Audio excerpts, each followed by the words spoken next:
So I got one of those Medea ACs from Walmart. It's like 400 watts, and the window in my RV that has like the little thing that slides out from the center is like the emergency exit window. I took that out because it just slides out, and then I have a metal bar going across the center right here that is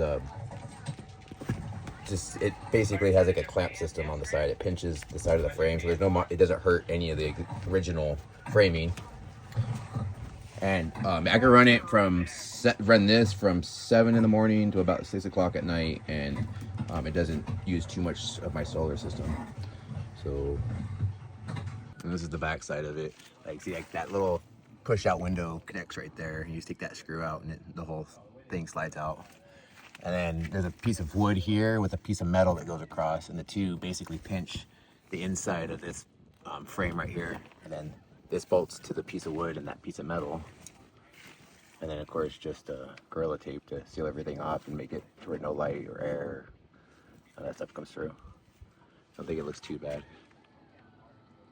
And I have 7 solar panels right here I'm using. They're 230 watts each, but they were used panels I got from Santan.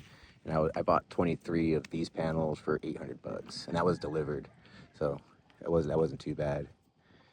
They don't make the full 230 watts. Like, I probably get like 190 out of them, to be honest. And this is the Victron controller I'm using. It's a 70 amp. I can put 250 volts of solar panel voltage to it, and it puts out 70 amps in my batteries.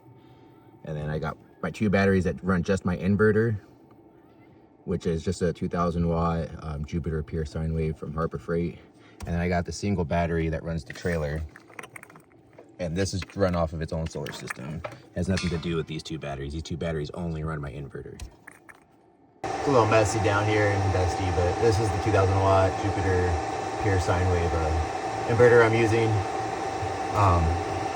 This is a suicide cable. This plugs in from my inverter, and it runs up inside and plugs into the actual RV system. So all my outlets and everything on the inside work. This is the smaller Victron controller.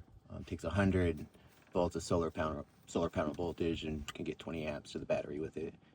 These I'm not using them right now, but I was using them before, and I'm going to start using them again for another little project I have. And of course, you got to have the Starlink. So I got my inverter remote up here, and then that suicide cable just plugs in here.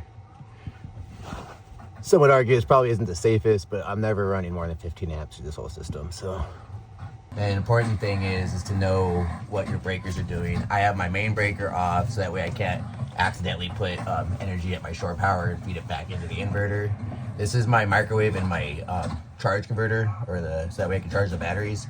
I could actually flip this switch and charge up that single battery that's out there that I said was just for the trailer.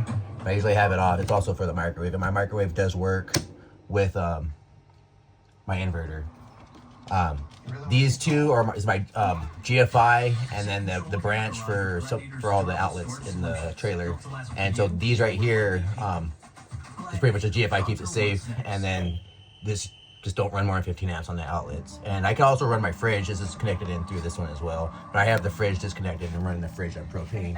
Even though if I wasn't using the AC, I could just use it on the refrigerator during the day, but I'd rather have the AC and just use propane for the fridge for now.